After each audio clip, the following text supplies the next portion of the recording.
Hello everyone, कैसे हो आप सब लोग। आई होप कि आप सभी बहुत अच्छे होंगे। तो आज की वीडियो में हम लोग बात करेंगे अपने एक बहुत ही ज़्यादा इंपॉर्टेंट टॉपिक के बारे में, जो कि हमारा होने वाला है measurement of surface and interfacial tension. तो देखो, यहाँ से आपके एग्जाम में अक्सर ही क्वेश्चन देखने को मिलते हैं। एग्जाम पॉइंट ऑफ व्यू से ये टॉपिक हमारा बहुत ज़्यादा इंपॉर्टेंट हो जाता है। तो आज की वीडियो आप लोग बहुत ध्यान से देखना। और यहाँ पे हमारे कुछ 5 मेथड्स होते हैं जिनको हम लोग यहाँ पे कंप्लीट आज की वीडियो में कवर करेंगे। तो आप लोग कॉपी और पेन लेके बैठ जाइए और हम लोग अपना आज का वीडियो स्टार्ट करते हैं।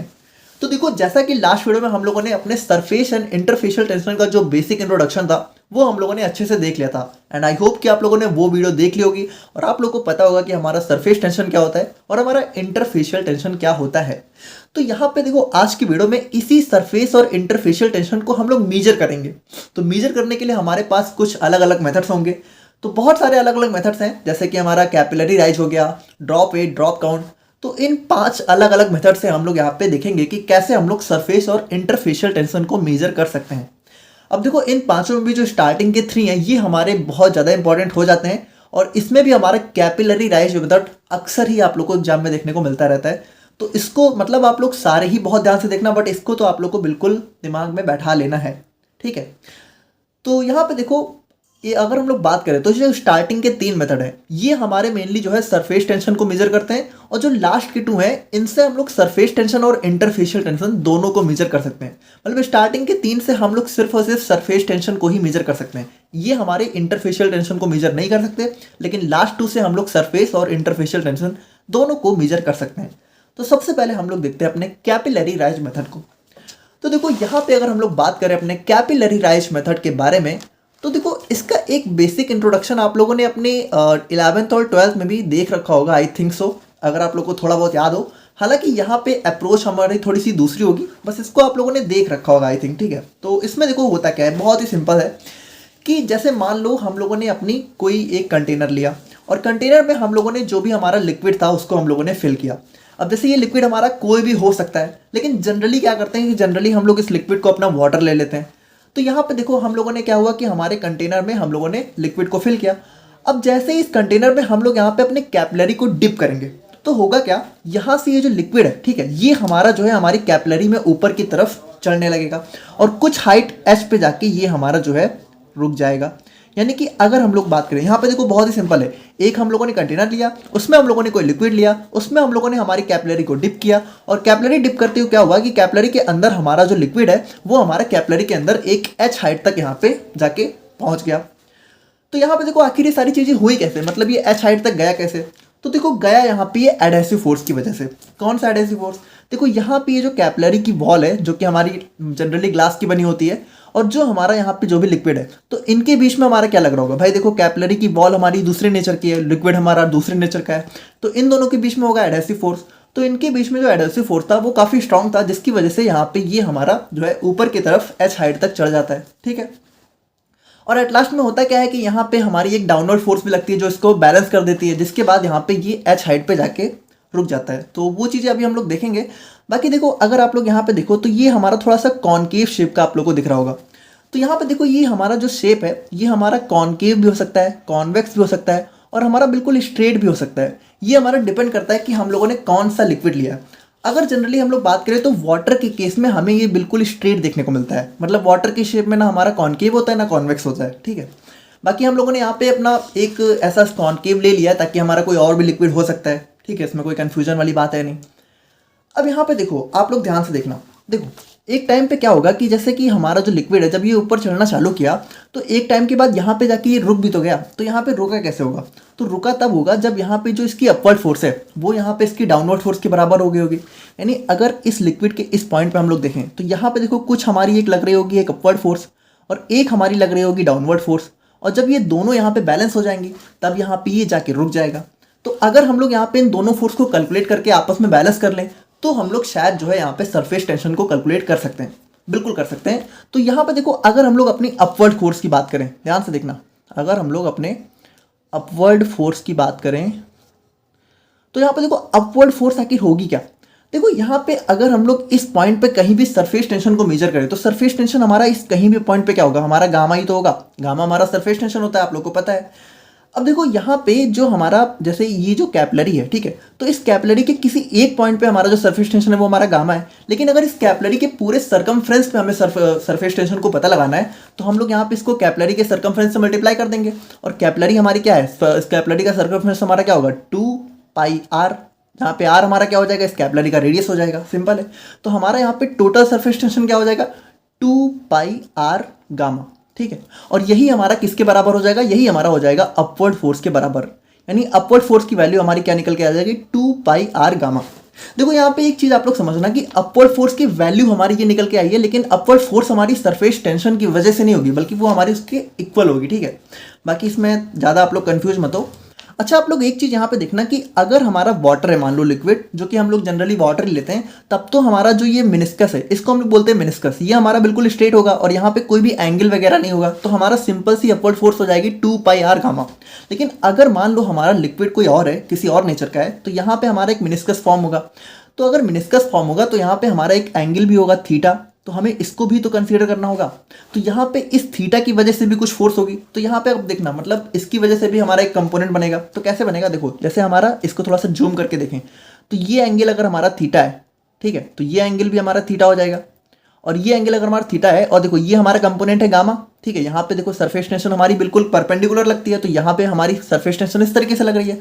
तो यहाँ पे इसका ये वर्टिकल कंपोनेंट क्या आ जाएगा, गामा कॉस थीटा, ठीक है। और ये हमारा डाउनवर्ड कंपोनेंट कहा जाएगा गामा साइन थीटा।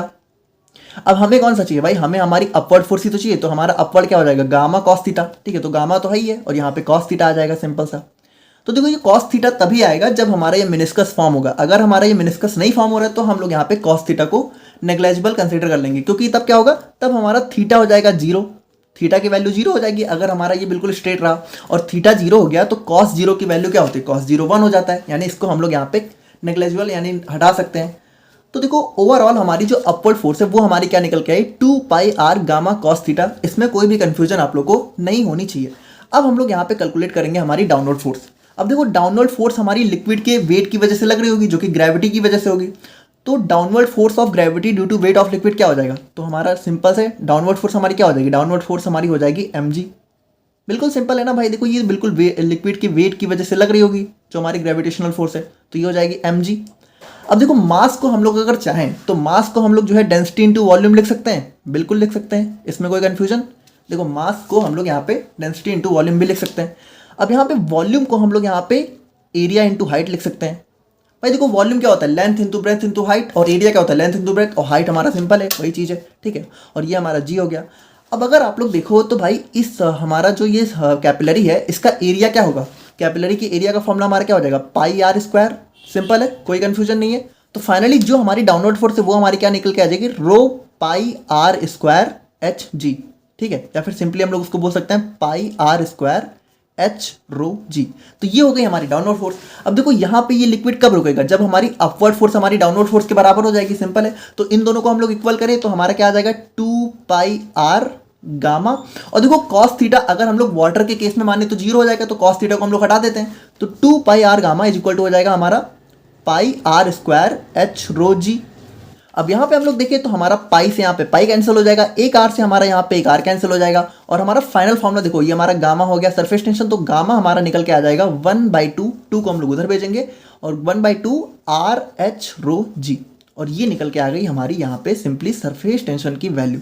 तो देखो इस तरीके से हमारा कैपिलरी राइज मेथड में हम लोग सरफेस टेंशन को यहाँ पे कैलकुलेट करते हैं। बहुत ही सिंपल सी अप्रोच थी, आई होप कि आप लोग समझ गए होंगे।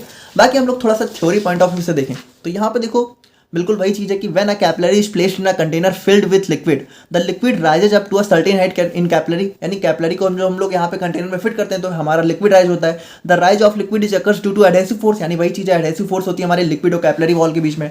The rise of liquid continues, यानी कि ये लिक्विड राइज तब तक कंटिन्यू रहती है जब तक कि हमारा अपवर्ड फोर्स जो है हमारी डाउनवर्ड फोर्स से बैलेंस ना हो जाए, यानी कि सिंपल है। अब अगर हम लोग आगे देखें, ठीक है, तो आगे हमारी कैलकुलेशन में हम लोग क्या करेंगे, हमारी अपवर्ड फोर्स को सबसे पहले हमारा जो भी अपवर्ड कंपोनेंट है, तो अपवर्ड कंपोनेंट हमारा किसकी वजह से होगा भाई, ये हमारा during the upward movement the surface tension. देखो यहाँ पे क्या होगा कि अपवर्ड मूवमेंट में जो हमारा सरफेस टेंशन होगा वही चीज़ है जो हम लोगों ने देखा था कि यहाँ पे हम लोग क्या करेंगे, यहाँ पे पूरे में सरफेस टेंशन को कैलकुलेट करेंगे। तो देखो किसी एक पॉइंट पे हमारा जो सरफेस टेंशन है वो हमारा होगा गामा कॉस थीटा। देखो ये हमारा वर्टिकल कंपोनेंट क्या निकल के आया था, गामा कॉस थीटा, किसी एक पॉइंट पे। लेकिन अगर हम लोग total force around the inside circumference of capillary calculate करें तो वो हो जाएगा हमारा 2 pi R gamma cos theta. और अगर हम लोग यहाँ पे डाउनवर्ड कंपोनेंट की बात करें तो downward force of gravity due to the weight of the liquid is given by mg। तो mg हमारा क्या हो जाएगा, m हमारा हो जाएगा rho into V into G, उसके बाद हमारा v हो जाएगा rho into A into H into G, और एरिया हमारा हो जाएगा pi R square H rho G. Simple है। उसके बाद हम लोग क्या करेंगे, now upward force is equal to downward force, तो अपवर्ड और डाउनवर्ड फोर्स को हम लोग बैलेंस करेंगे, ठीक है, जिससे हमारा 2 pi R gamma cos theta is equal to pi R square H rho G. Now for most of the liquids हमारा थीटा क्या हो जाता है 0, हेंस कॉस थीटा हमारा क्या हो जाएगा 1, कॉस 0 की वैल्यू 1 होती है। तो सिंपल, उसके बाद 2 pi R gamma is equal to pi R square H rho G, हमारा पाई आर करंट कैंसिल हो गया, गामा हमारा निकल के आ जाएगा 1/2 आर एच रो जी। तो सरफेस टेंशन की वैल्यू हमारी इस तरीके से निकल के आ जाते हैं कैपिलरी टाइज मेथड में। आई होप कि आप लोग समझ गए होंगे। बाकी देखो, अगर मान लो कुछ कुछ कॉलेजेस में क्या होता है कि इसको यहाँ पे प्रिंसिपल प्रोसीजर की तरह लिखवाते हैं, तो इतना आप लोग इंटेलिजेंट हो कि प्रिंसिपल हमारा फर्स्ट फेज में जो हो गया वो प्रिंसिपल हो गया, ठीक है, और थोड़ा सा प्रोसीजर वगैरह वही चीज़ है कि first we dip the capillary in the wall, ठीक है, तो उसमें आप लोग बना के लिख ही लोगे, उसमें कोई दिक्कत वाली बात है नहीं। अब हम लोग बात करते हैं अपने सेकेंड मेथड के बारे में, जो कि हमारा यहाँ पे ड्रॉप वेट मेथड। तो यहाँ पे देखो, इस मेथड को आप लोग थोड़ा सा ध्यान से देखना। एक है हमारा ड्रॉप वेट, एक है हमारा ड्रॉप काउंट, और दोनों यहाँ पे काफ़ी सिमिलर हैं, तो आप लोग थोड़ा सा ध्यान से देखना। देखो यहाँ पे करते क्या है, in this method stalagmometer is use to measure the surface tension of the liquid. देखो यहाँ पे इस मेथड में क्या होता है, हमारा एक इंस्ट्रूमेंट होता है जिसको हम लोग बोलते हैं स्टेलैग्मोमीटर। तो देखो यहाँ पे इसमें होता क्या है, stalagmometer consist of a glass tube, यानी कि इसके अंदर हमारी एक ग्लास ट्यूब होती है with one marking A above the bulb. देखो यहाँ पे हमारे बीच में एक बल्ब होता है, तो एक मार्किंग हमारी बल्ब के ऊपर होती है जिसको हम लोग ए बोलते हैं, और एक हमारी यहाँ पे बल्ब के नीचे होती है जिसको हम लोग बी बोलते हैं। सिंपल है, इतना आप लोग समझ गए। तो इसमें हम लोग करेंगे क्या, देखो ड्रॉप वेट मेथड में हम लोग करते क्या है, अगर आप लोग ध्यान से देखो तो देखो ये हमारा क्या होता है, it is a comparative method. देखो यहाँ पे ये हमारा ना एक कंपेयर करने वाला मेथड होता है। मतलब इसमें हम लोग क्या करते हैं, ध्यान से देखना आप लोग। यहाँ पे सबसे पहले हम लोग लेते हैं हमारा एक स्टैंडर्ड लिक्विड, ठीक है, एक हमारा होता है स्टैंडर्ड लिक्विड और एक हमारा होता है यहाँ पे हमारा टेस्ट लिक्विड। अब देखो जो स्टैंडर्ड लिक्विड होता है इसके बारे में हमें तो सब कुछ पता ही होगा, तो इसका हमें सरफेस टेंशन पता होता है, सिंपल सी बात है। और जो हमारा टेस्ट होता है इसका सरफेस टेंशन हमें यहाँ पे कैलकुलेट करना होता है, बिल्कुल सिंपल सी बात है। तो यहाँ पे हम लोग सबसे पहले क्या करेंगे कि जो हमारा स्टैंडर्ड है, ठीक है, सबसे पहले उसको हम लोग यहाँ पे, जैसे हम लोगों ने कैपिलरी लिया, जो भी हमारा कोई कंटेनर जिसमें हमारा स्टैंडर्ड लिक्विड है, उसको हम लोग यहाँ पे अपने इस स्टेलैग्मोमीटर में ऊपर की तरफ सक करेंगे। देखो सक मतलब आपको पता होगा, आप लोगों ने कभी इंस्ट्रूमेंट वगैरह देखा हो तो मुंह से पानी मतलब पाइप को ऊपर खींचना रहता है। बाकी यहाँ पे कुछ हमारे स्टेलैग्मोमीटर होते हैं जिसके ऊपर एक हमारा ऐसे बल्ब टाइप का भी लगा होता है, ठीक है, तो इसको आप लोग यहाँ पे प्रेस करोगे तो अपने आप भी फिल हो जाएगा, इसमें कोई दिक्कत वाली बात नहीं है। तो मतलब कुल मिला के आप लोग को ए पॉइंट तक यहाँ पे इसमें लिक्विड को फिल करना है। मतलब जो भी हमारा स्टैंडर्ड लिक्विड है सबसे पहले हम लोगों ने इसमें ए पॉइंट तक फिल किया, ये हमारा स्टेलैग्मोमीटर हो गया। अब उसके बाद हम लोग क्या करेंगे, ध्यान से सुनना, हम लोग यहाँ पे इस ए पॉइंट से बी पॉइंट तक, ठीक है, अब लिक्विड को अलाउ करेंगे गिरने के लिए। तो लिक्विड जब हमारा गिरेगा तो हम लोग करेंगे क्या, यहाँ पे जो हमारी लिक्विड की ड्रॉप्स होंगी, तो यहाँ पे मान लो कि ए पॉइंट से बी पॉइंट तक आने पे हमारी जो है टोटल 10 ड्रॉप मान लो हमारी लिक्विड की गिरी, ठीक है, मतलब हमारी 10 ड्रॉप यहाँ पे गिरी, तो हमारा जो लिक्विड है वो ए से बी पे आ गया।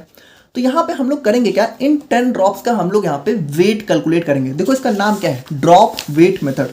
तो यहाँ पे जो हमारी ड्रॉप्स गिरेंगी उनका हम लोग यहाँ पे क्या करेंगे, मान लो हमारी जैसे 10 ड्रॉप गिरी, तो इन 10 ड्रॉप का हम लोग यहाँ पे क्या करेंगे, वेट कैलकुलेट करेंगे। तो मान लो इन 10 ड्रॉप का टोटल वेट आ गया हमारा, मान लो कुछ 50 ग्राम आ गया, ऐसे मान लो। तो अगर मान लो यहाँ पे 10 ड्रॉप का वेट हमारा 50 ग्राम आया है, तो अगर हम लोग एक ड्रॉप का एवरेज वेट निकालना चाहे तो हमारा क्या हो जाएगा, 50 डिवाइडेड बाई 10, सिंपल है, और यहाँ पे हमारा आ जाएगा 5 ग्राम, है ना। तो इस तरीके से हम लोग यहाँ पे 1 ड्रॉप का एवरेज वेट निकाल लेंगे, जो कि हमारा हो जाएगा 5 ग्राम। तो आप लोग यहाँ पे ध्यान से देखना, in this method first we take a standard liquid whose surface tension is known at put into the beaker. यानी कि सबसे पहले हम लोग यहाँ पे एक ऐसा स्टैंडर्ड लिक्विड लेते हैं जिसका हमें सरफेस टेंशन पता होता है। देखो इसमें 2 हमारे लिक्विड होंगे, एक स्टैंडर्ड जिसका हमें पता होगा और एक हमारा टेस्ट जिसका हमें पता लगाना होगा। और इसको हम लोग कैसे पता लगाएंगे, इस स्टैंडर्ड वाले से कंपेयर करके। तो अभी हम लोग देखेंगे इसमें काफ़ी सारी प्रोसीजर होंगी। जैसे now the liquid is sucked into stalagmometer, यानी कि लिक्विड को हम लोग क्या करेंगे, सक करेंगे ए पॉइंट तक, ठीक है, और उसके बाद and after that allowed the liquid to fall slowly through the capillary, और उसके बाद हम लोग यहाँ पे अलाउ करेंगे कि स्लोली हमारा लिक्विड गिरना चालू हो जाए। And approx 20 to 30 drop is collected. और यहाँ पे क्या होगा, लगभग 20 से 30 ड्रॉप हमारी कलेक्ट हो जाएंगे। And after calculating its average mean, और उसके बाद हम लोग यहाँ पे मीन निकालेंगे, we get mass of 1 drop of liquid is equal to m1। तो यहाँ पे देखो क्या होगा, वही चीज़ है कि हम लोगों ने इसका एवरेज मीन निकाल लिया, तो हमें यहाँ पे हमारी 1 ड्रॉप का मास मिल जाएगा, जिसको हम लोग बोल देंगे m1। तो m1 हमारा क्या हो जाएगा, मास of 1 drop of standard liquid. ध्यान देखना, यहाँ पे हम लोगों ने लिया है अभी स्टैंडर्ड लिक्विड, तो स्टैंडर्ड लिक्विड के 1 ड्रॉप का एवरेज मास हमारा हो गया m1। अब यहाँ पे देखो, now the same procedure is repeated for test liquid and we get mass of 1 drop. अब देखो, जैसा हम लोगों ने स्टैंडर्ड के साथ किया था, सेम हम लोग यहाँ पे अब अपना टेस्ट लिक्विड लेंगे। तो टेस्ट लिक्विड हम लोगों ने लिया, सबसे पहले उसको ए पॉइंट तक शक किया, उसके बाद बी पॉइंट तक अलाउ किया गिरने को, और उसके बाद उनका भी यहाँ पे एवरेज वेट कैलकुलेट किया। तो उसका जो हमारा एवरेज वेट निकल के आया 1 ड्रॉप का, वो हो गया हमारा m2। तो यहाँ पे आप लोग को m1 m2 क्लियर है। m1 क्या है, m1 है हमारा 1 ड्रॉप का एवरेज वेट, कौन सा, स्टैंडर्ड लिक्विड का, और m2 है हमारा 1 ड्रॉप का स्टैंडर्ड एवरेज वेट हमारे टेस्ट लिक्विड का। तो इतना तक आप लोग को क्लियर है, बिल्कुल कुछ कंफ्यूजन होनी नहीं चाहिए मेरे हिसाब से। अब हम लोग यहाँ पे आते हैं अपनी कैलकुलेशन वाले पार्ट में। तो यहाँ पे हम लोग क्या करेंगे, अब यहाँ पे आप लोग ध्यान से देखना, When a drop is formed at tip of stalagmometer, there are 2 forces acting on drop। देखो आप लोग ध्यान से देखना, जब हमारी जो ड्रॉप है वो बिल्कुल यहाँ पे, जैसे हम लोगों ने क्या किया, आप लोगों को अगर पता हो, ये इंस्ट्रूमेंट आप लोगों ने देखा होगा कि इसको हम लोग क्या करते हैं, जिसको हम लोग सबसे पहले शक करते हैं, फिर यहाँ पे इसके ऊपर एकदम अंगूठा लगा के रखते हैं, ठीक है, और जैसे ही हम लोग अपने थंब को यहाँ पे रिलीज करते हैं, हमारा लिक्विड गिरना चालू होता है। तो देखो एक पॉइंट हम लोग यहाँ पे देखते हैं, इस एक पॉइंट को, कि जब हमारी जो ड्रॉप है वो बिल्कुल गिरने वाली होगी। तो जब हमारी ड्रॉप यहाँ से बिल्कुल हमारी गिरने वाली होगी, जैसे यहाँ से बिल्कुल हमारी जब ड्रॉप गिरने वाली है, तो इस ड्रॉप पे देखो हमारी 2 फोर्स एक्ट कर रही होंगी, एक हमारी अपवर्ड फोर्स होगी, एक हमारी डाउनवर्ड फोर्स होगी। और जैसे ही हमारी जो डाउनवर्ड फोर्स है वो हमारी अपवर्ड फोर्स के बराबर, या फिर कह सकते हो इससे थोड़ा सा, मतलब बहुत ही स्लाइट सी ज़्यादा होगी, वैसे ही हमारी ड्रॉप यहाँ पे ब्रेक होकर गिरना चालू हो जाएगी। मतलब यहाँ पे सिंपल सी बात है कि अगर जो हमारी ड्रॉप है वो हमारी गिर रही है, तो जो हमारी अपवर्ड फोर्स है वो हमारी यहाँ पे डाउनवर्ड के बराबर होगी। अब यहाँ पे देखो, अपवर्ड फोर्स हम लोगों ने पिछले में कैलकुलेट किया था, बिल्कुल सेम वही चीज़ होगी। तो यहाँ पे अपवर्ड फोर्स क्या हो जाएगी, 2πr गामा, और डाउनवर्ड फोर्स हमारी क्या हो जाएगी, डाउनवर्ड फोर्स आपको पता है mg। अब यहाँ पे देखो, आपको पता है भाई, यहाँ पे हमारा गामा क्या है, गामा यहाँ पे होगा हमारा सरफेस टेंशन। तो स्टैंडर्ड के केस में हमारा गामा हो जाएगा गामा 1, ठीक है, और टेस्ट के केस में हमारा गामा हो जाएगा गामा 2। तो देखो वही चीज है, when a drop is formed at tip of stalagmometer, there are 2 forces acting on drop, one is upward and one is downward, and when both forces becomes equal, drop breaks and falls down for standard liquid। तो यहाँ पे देखो वही चीज है कि हमारी 2πr gamma जो है बराबर हो जाएगा mg के। अब देखो इसको अगर हम लोग यहाँ पे इस इक्वेशन को हमारे स्टैंडर्ड लिक्विड के टर्म में देखेंगे, तो हमारा क्या हो जाएगा, m1g is equal to 2πr gamma 1। बिल्कुल कोई कंफ्यूजन है, देखो m1 हमारा क्या था, m1 हमारा था मास of 1 drop of standard liquid. तो यहाँ पे स्टैंडर्ड की बात है तो m1g हो गया, और 2πr गामा 1 हमारा स्टैंडर्ड लिक्विड का सरफेस टेंशन। और फॉर टेस्ट लिक्विड हमारी इक्वेशन क्या निकल के आ जाएगी, m2g is equal to 2πr gamma 2। तो हमारी यहाँ पे निकल के आ गई 2 इक्वेशन। अब हम लोग करेंगे क्या, यहाँ पे हमारी इक्वेशन 1 को डिवाइड कर देंगे हमारी इक्वेशन नंबर 2 से। तो डिवाइड करने पे क्या होगा, हमारा जी यहाँ पे कैंसिल हो जाएगा, 2πr कैंसिल हो जाएगा, और यहाँ पे हमारा निकल के आ जाएगा, देखो गामा 2 को हम लोग इधर भेजेंगे तो m1 हमारा नीचे जाएगा और m2 हमारा ऊपर। तो हमारा गामा 2 इज इक्वल टू हो जाएगा m2 divided by m1 into gamma 1, जहाँ पे हमारा finally surface tension of test liquid निकल के आ गया m2 by m1 into gamma 1। अब यहाँ पे इस इक्वेशन में अगर हम लोग देखें तो आपको पता है m2 हमारा क्या था, weight of 1 drop of test liquid, ठीक है, m1 हमारा क्या था, weight of 1 drop of standard liquid, और गामा 1 क्या है, हमारा surface tension of standard liquid. तो भाई देखो ये दोनों हम लोग कैलकुलेट करेंगे, हमें पता है, और surface tension of standard liquid तो हमें पता ही है। तो ये सारी वैल्यू रख के हम लोग यहाँ पे सरफेस टेंशन को कैलकुलेट कर लेंगे। तो ये था हमारा यहाँ पे drop wait method. I hope कि आप लोग को बिल्कुल क्लियर हो गया हो, इसमें कोई कंफ्यूजन वाली बात नहीं है। अब हम लोग यहाँ पे बात करते हैं अपने ड्रॉप काउंट मेथड के बारे में।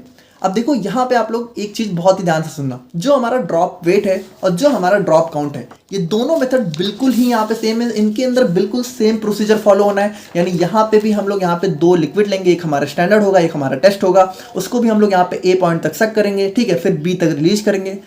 बस डिफरेंस क्या है, देखो वहां पे क्या था, ड्रॉप वेट, यानी हम लोग कर रहे थे ड्रॉप का वेट, यहाँ पे क्या है, ड्रॉप काउंट, यानी यहाँ पे हम लोग क्या करेंगे, इन ड्रॉप्स को हम लोग यहाँ पे काउंट करेंगे। यानी वहां पे हम लोगों ने वेट किया था, यहाँ पे हम लोग एक एक ड्रॉप को काउंट करेंगे।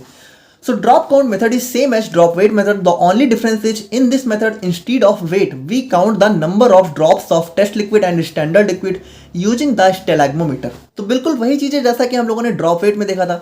अब देखो एक बात आप लोग ध्यान से देखना, देखो यहाँ पे मैंने डायरेक्ट कैलकुलेशन कर दी है, लेकिन अगर आप लोगों से एग्जाम में क्वेश्चन पूछा जाता है तो आप लोगों जैसा हम लोगों ने ड्रॉप वेट में पूरा बकायदा फिगर वगैरह बनाया था और सारी प्रोसीजर आप लोगों को लिखनी है जैसा कि उसमें लिखी हुई है, ठीक है, तब आप लोगों को कैलकुलेशन पे आना है। क्योंकि हम लोगों ने ऑलरेडी देख लिया है तो यहाँ पे हम लोग डायरेक्टली कैलकुलेशन पे आ जाते हैं, ठीक है। तो यहाँ पे भी वही चीज़ है कि हमारा जब हमारी ड्रॉप गिरने वाली होगी तो 2 पाई आर गामा हमारा mg का इक्वल हो जाएगा। तो फॉर रेफरेंस लिक्विड यानी कि हमारा जो स्टैंडर्ड लिक्विड होगा वहाँ पे हमारा क्या हो जाएगा 2 pi R gamma 1 is equal to m1g। अब यहाँ पे देखो ध्यान से देखना, चूंकि हमें यहाँ पे जो है वेट को नहीं बल्कि हमारे नंबर ऑफ ड्रॉप को कैलकुलेट करना है, तो हमें यहाँ पे इस m को जो है हमारे n के टर्म में लाना होगा, यानी नंबर ऑफ ड्रॉप्स के टर्म में लाना होगा। तो हम लोग करेंगे क्या, देखो अगर आप लोग को पता है तो मास हमारा क्या होता है, मास हमारा होता है डेंसिटी इनटू वॉल्यूम। तो यहाँ पे हम लोग वही चीज़ करेंगे कि हम लोग यहाँ पे मास को कन्वर्ट कर लेंगे डेंसिटी इनटू वॉल्यूम। अब डेंसिटी इनटू वॉल्यूम ध्यान से समझना, देखो m1 क्या था, अगर आप लोग को याद हो तो m1 हमारा था मास ऑफ 1 ड्रॉप, ठीक है। तो यहाँ पे V1 और ρ1 क्या होंगे, V1 भी तो हमारा वही चीज़ है कि V1 हमारा होगा volume of 1 drop of liquid, है ना, और यहाँ पे ρ1 तो हमारी डेंसिटी है तो वो तो हमारी सेम ही होगी लिक्विड के लिए, उसमें कोई दिक्कत वाली बात नहीं है। तो यहाँ पे इस चीज़ को आप लोगों को ध्यान से पकड़ना है कि now here in the above equation V1 is the volume of 1 drop of standard liquid. अब देखो वॉल्यूम ऑफ 1 ड्रॉप हम लोग कैलकुलेट कैसे करेंगे, तो इसको हम लोग ऐसे कैलकुलेट करेंगे कि जो हमारा टोटल वॉल्यूम होगा, जैसे कि इस A से B तक जाने में जो हमारा टोटल वॉल्यूम खर्च होगा, ठीक है, उससे हम लोग यहाँ पे अपने जो है टोटल नंबर ऑफ ड्रॉप्स को डिवाइड कर देंगे। यानी जितनी नंबर ऑफ ड्रॉप्स हमारी इस A से B तक कह सकते हो कि खाली होने में गिरी, ठीक है, उससे हम लोग इस टोटल वॉल्यूम को डिवाइड कर देंगे। तो हमारा एवरेज जो volume of 1 drop average volume आ जाएगा, और हमें एवरेज ही तो चाहिए, सिंपल है। तो वेयर V हमारा हो जाता है टोटल वॉल्यूम, यानी कि इस A से B जाने में कितना वॉल्यूम हमारा खर्चा होगा, और हमारी N1 हो गई टोटल नंबर ऑफ ड्रॉप्स, यानी कि इस A से B में ख़त्म होने में हमारी कितनी ड्रॉप्स हमारी काउंट हुई। तो उसको हम लोग यहाँ पे डिवाइड करके हमारे V1 को कैलकुलेट करेंगे। तो अगर हम लोग यहाँ पे इस वैल्यू को V बाई N1 यानी V1 की वैल्यू हमारी क्या हो जाएगी V डिवाइडेड बाई N1, तो इसको हम लोग यहाँ पे इसमें रिप्लेस करेंगे तो हमारा क्या हो जाएगा 2 pi R gamma 1 is equal to V by N1 rho 1 G, और ये हमारी हो जाएगी इक्वेशन नंबर 1। आई होप कि आप लोग समझ गए होंगे, इसमें कोई कंफ्यूजन वाली बात नहीं है। और बिल्कुल सिमिलर हम लोग यहाँ पे सेम अप्रोच हम लोग यहाँ पे टेस्ट लिक्विड के लिए परफॉर्म करेंगे, और इस तरीके से हमारा क्या निकल के आ जाएगा 2 pi R gamma 2 is equal to M2G, और M2G हमारा हो जाएगा रो 2 V2G रो 2 गामा 2G, ठीक है। और उसके बाद हमारा यहाँ पे जो हमारा V2 है उसकी वैल्यू हमारी क्या हो जाएगी, देखो उसके केस में V बाई N1 था, यहाँ पे V बाई N2 हो जाएगी। देखो वॉल्यूम हमारा सेम ही रहेगा, क्यों, क्योंकि हमारा A से B जाने में वॉल्यूम तो हमारा दोनों लिक्विड में सेम ही है ना, उसमें तो कोई दिक्कत नहीं है। जो हमारी नंबर ऑफ ड्रॉप से हो सकता है इसमें ज़्यादा बने उसमें कम बने, तो यहाँ पे N2 हो गया वहाँ पे N1 हो गया, कोई दिक्कत वाली बात नहीं है। तो ये हो गई हमारी इक्वेशन नंबर 1, ये हो गई हमारी इक्वेशन नंबर 2। अब हम लोग यहाँ पे क्या करेंगे, बिल्कुल वही चीज़ है कि डिवाइड कर देंगे अपने इक्वेशन 1 को इक्वेशन नंबर 2 से। तो 2 pi R gamma 1 divided by 2 pi R gamma 2, तो यहाँ पे क्या होगा 2 पाई आर कैंसिल हो गया, तो हमारा निकल के आया गामा 1 डिवाइडेड बाई गामा 2। और यहाँ से देखो, यहाँ से हमारा जो V था वो कैंसिल हो गया, G कैंसिल हो गया, और यहाँ पे निकल के आया रो 1 N2। देखो ये N2 ऊपर चला जाएगा तो रो 1 N2 divided by row 2 N1। तो अगर हमें यहाँ पे अपना फाइनली हमें गामा 2 ही तो चाहिए, गामा 2 हमारा surface tension of test liquid, तो वो हो जाएगा हमारा गामा 2 को इधर लाएंगे, रो 1 N2 को नीचे, तो रो 1 N2 ये देखो रो 1 N2 नीचे, रो 2 N1 ऊपर और इनटू गामा 1। तो ये हो गया हमारा यहाँ पे surface tension of test liquid is equal to rho 2 N1 divided by rho 1 N2 into gamma 1। और यहाँ पे अगर हम लोग देखें तो हमारा जो रो 2 है वो है हमारा density of test liquid, N1 हमारा number of drops of standard liquid, total number of drops, और यहाँ पे रो 1 है density of standard liquid, N2 है number of drops of test liquid, and gamma 1 है हमारा surface tension of test liquid.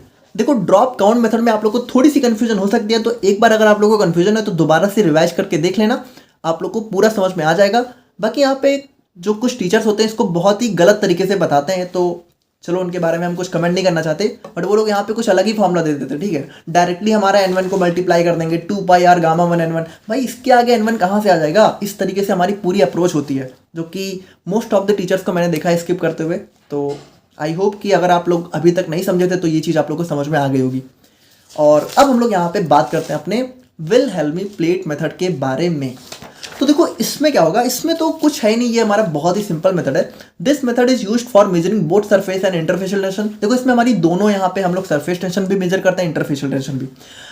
Now in this method, इसमें हम लोग करते क्या है, a rectangular plate made of glass, platinum और thin mica is suspended vertically into the liquid which is attached with a torsion balance. देखो यहाँ पे ध्यान से समझना होता क्या है, देखो यहाँ पे हमारा एक टॉर्जन बैलेंस होता है, ठीक है, यहाँ पे हमारी एक मशीन होती है, ठीक है, एक हमारा इंस्ट्रूमेंट होता है, तो उससे हमारी हम लोग क्या करते हैं, एक हमारा एक वेट हमारे जो मतलब एक हमारी एक रेक्टेंगुलर प्लेट होती है, उससे हम लोग यहाँ पे इसको क्या करते हैं, हमारी डिप करते हैं किसमें, हमारा जो भी लिक्विड है जिसका हमें सरफेस टेंशन मेजर करना है। अब देखो ध्यान से समझना, जैसे हम लोगों ने यहाँ पे इस रेक्टेंगुलर हमारी प्लेट को इस लिक्विड में जैसे हम लोग डिप करेंगे तो लिक्विड में हमारा क्या होगा, सरफेस टेंशन एक्ट करेगा। तो सरफेस टेंशन क्या करेगा, इस रेक्टेंगुलर प्लेट को नीचे की तरफ खींचना चाहेगा। देखो इसको यहाँ पे सिंपली समझो कि जैसे ये हमारा लिक्विड है, ये हमारा लिक्विड है, और जैसे हम लोगों ने इस प्लेट को यहाँ पे डिप किया तो भाई यहाँ पे हमारी सरफेस पे क्या होगा, सरफेस टेंशन लग रहा होगा, और सरफेस टेंशन हमारा डाउनवर्ड एक्ट करता है, तो ये इस प्लेट को नीचे खींचना चाहेगा। और हम लोग क्या करेंगे, अब हम लोग यहाँ पे थोड़ा सा फोर्स लगा के इसको यहाँ पे ऊपर खींचने की कोशिश करेंगे। तो जब हम लोग ऊपर खींचेंगे तो यहाँ पे देखो कुछ इस तरीके का माहौल हो जाएगा, यानी जो हमारा लिक्विड है वो हमारा थोड़ा सा इसके साथ ऊपर उठने लगेगा। क्यों, क्योंकि वो हमारा यहाँ पे इसको छोड़ना नहीं चाह रहा है सरफेस टेंशन की वजह से। अब यहाँ पे देखो जैसे ही हमारा क्या होगा, जैसे ही हम लोग यहाँ पे थोड़ा सा फोर्स एक्स्ट्रा लगाएंगे जो कि हमारा सरफेस टेंशन से हल्का सा एक्स्ट्रा होगा।